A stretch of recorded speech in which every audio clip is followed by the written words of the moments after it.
So this is a set of what we have as our equipment to unlock barred places, open up padlocks. So these are actually keys of God's kingdom of light, to open up things that the enemy has shut down. So when we take it into our hand, we help ourselves and we can help others also. So Colossians 1:20, through Him, that is through Jesus, to reconcile all things. So reconcile means things that should have been, things that have gone away, good things, peace, hope. Every day we wake up and through the day we hope the best for ourselves, for our marriage, for our children, for our work. We think and speak those things. So we always, reconciliation is going upwards to God's best. He thinks the best for us. He is our Father in heaven. Upwards to God's best. The human processes are pulling us downward. And someone can get into a place where she would never have thought, will I do a thing like this? Will I react like this? So that's from where she should have been. When she goes far down, we offer reconciliation back to what God has.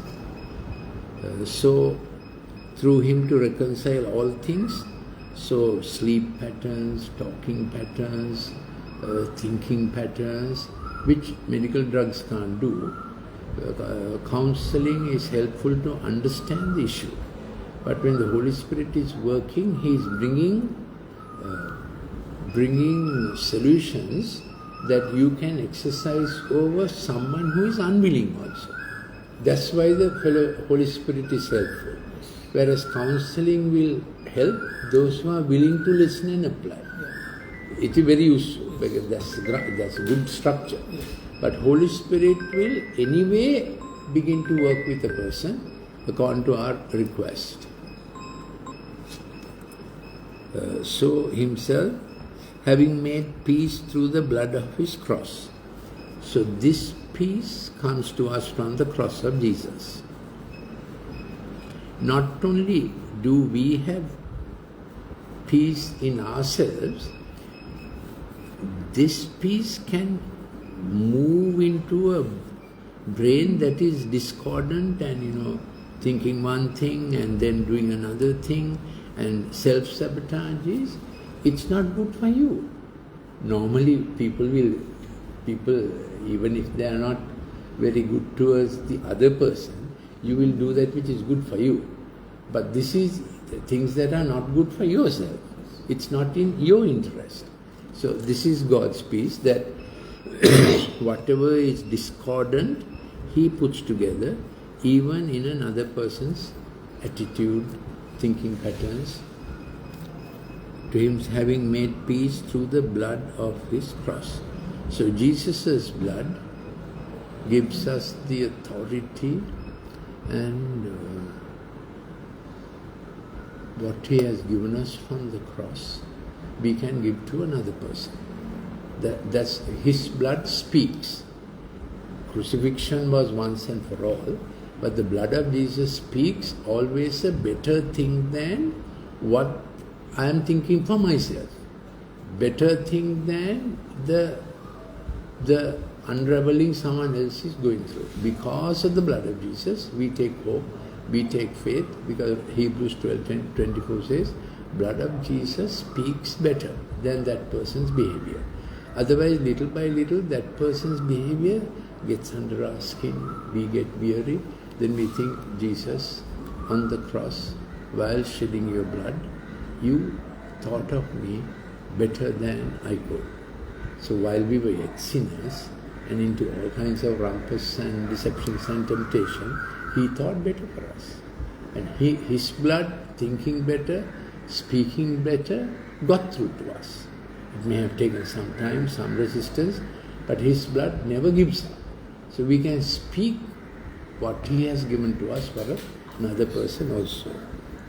So the blood of the cross, through Him, whatever things that are on earth or in heaven, so formerly we were alienated.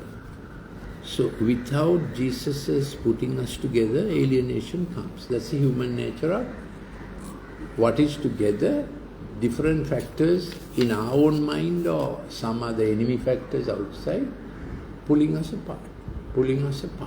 So we get to Christ and say, no way, we were put together by your power. Alienated and then hostile. Then comes hostility.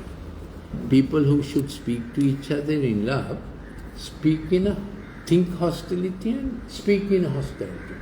So when there is no cause for grievance, you see something as a comfort fisticuff.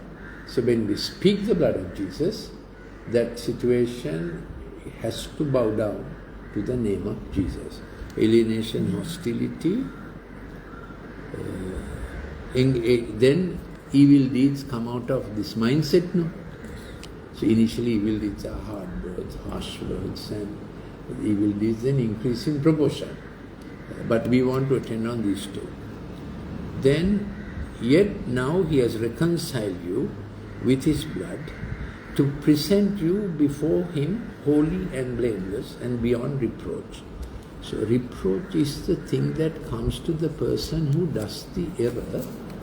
Inside her or him, you did that, no? That's how it is, now finished. As if that reproach is all the time accusing. So when that reproach is accusing, it drags that person back to the same thing. She can't think of better. She does the same thing. Now she may wake up one morning thinking, I'll do better.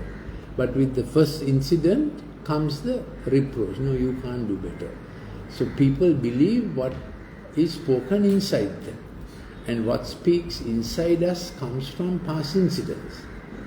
So when a past incident was happy, our expectation is happy. When a couple of past incidents go not so good, then this thing is going on like a boomerang. It's going inside us. So we have to help her also to get over her reproach. Reproach is the same bad thing, do the same bad. So there's a thing where do it worse than last time, make it more painful than last time. So there's quite a lot of evil innovation, how to make it more painful, more hurtful. It goes on like that. So we are going to arrest that trend in Jesus' name. So yes, in order to present you holy and beyond reproach. Thank you, Lord Jesus. This is what we are hoping for. Yeah.